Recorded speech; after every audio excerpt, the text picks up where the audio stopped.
Gepleyer Adatlyk Radiosu. Aşgabatyň häkimetleri hususy ýetişlikdäki ýaşaýyş jaýlarynyň ýeni ençemesini ýykmagy planlaşdyrýar. Bu barada Adatlyk Radiosynyň Aşgabatdaky habarçylary habar berýär. Aşgabatyň aeroportunyň golaýyndaky etrapçylaryň ýaşaýjylaryna ýene bir aýdan jaýlarynyň ýykyljakdygyny duýdurypdyrlar. Ýaşaýjylara bu barada 20-nji iýundan duýduruş berip başlapdyrlar. Bu ýerde onlarça ýaşaýyş jaýynyň ýykylmagyna garaşylýar diýip, howpsuzlyk ýagdaýlary sebäpli anonim şertde maglumat beren habarçy bu ýerde ýaşaýan ýaşaýjylaryň ençemesine salgylanyp gurrun berdi.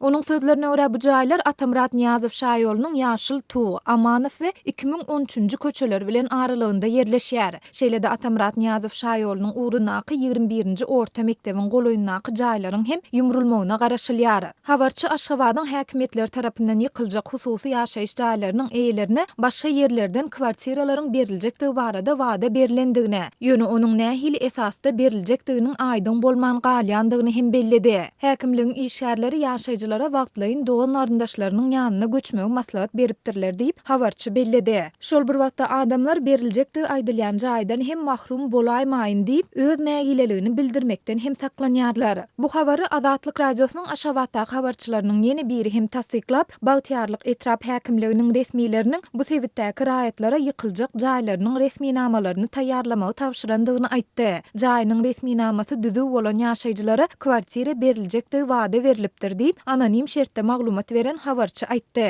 Adatlyk Radiosynyň paýtagtyň Atamrat Niýazow şaýolunyň urunaky ýykyljak jaýlar, onuň sebäpleri şeýlede bu ýerde gelecekde täze jaýlaryň ýa-da deshalaryň guruljakdygy ýa-da gurulmajakdygy bilen gyzyklanyp Aşgabat şäher häkimliginden we Bagtyarlyk etrap häkimliginden telefon arkaly kommentari almak synanşyklary häzirlikçe netije bermedi.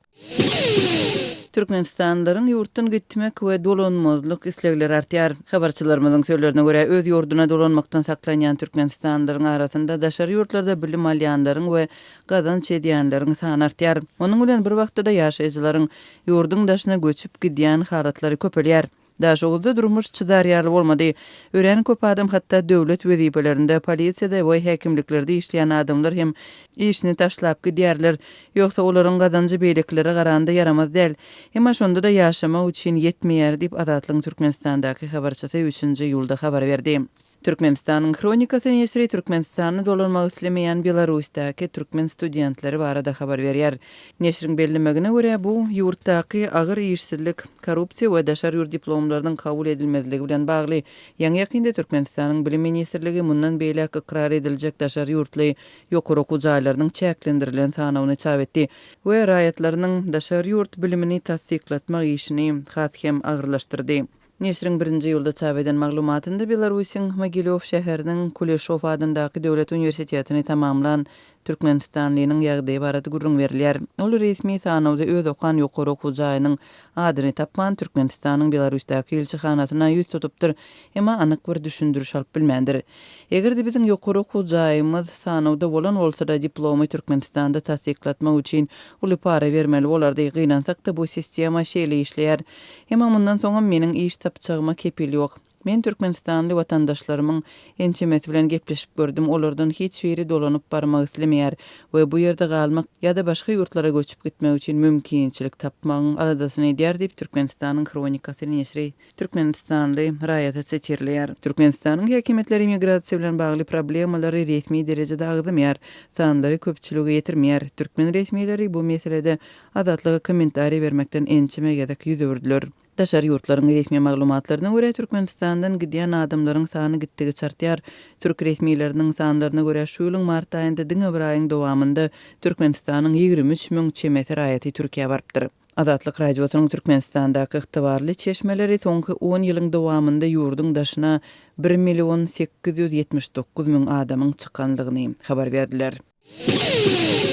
Türkmenistanyň paýtagtyna hereket edýän valyutanyň gara bazaryna dollaryň bahasy 17 manada düşdi. Bu barada Azatlyk Radiosynyň Aşgabatly habarçysy 3-nji iýulda habar berdi. Gara bazarda dollaryň bahasy 17 manata çenine düşdi. Düň 2-nji iýulda dollar 17 manatdan has pese gaçyp ol 16,5 manata çenine baryp ýetdi diýip habarçy aýtdy. Ol Aşgabatda dollaryň ýaşyryn söwdasy bilen meşgullanýan bir näçe adam bilen gurrundaş bolup, dollaryň bahasynyň pese gaçmagynyň mümkin bolan sebäpleri bilen gyzyklandy. Onun gurrundaşlarynyň sözlerine görä valyuta söwdagärleri dollaryň bahasynyň pese gaçmagyny, başgaça aýdylanyna manadyň hümmetiniň ýokary galmagyny, Ahal welaýatynyň çägine gurulyp 28-nji iýulda ulanylmaga berilen TV gazdan awtomobil ýanygyjyny öndürýän zawodyň işe girdilmeginiň hemde onuň önümleriniň eksportyna başlanmagynyň sebäp bolan bolmagynyň mümkinligini aýdýarlar.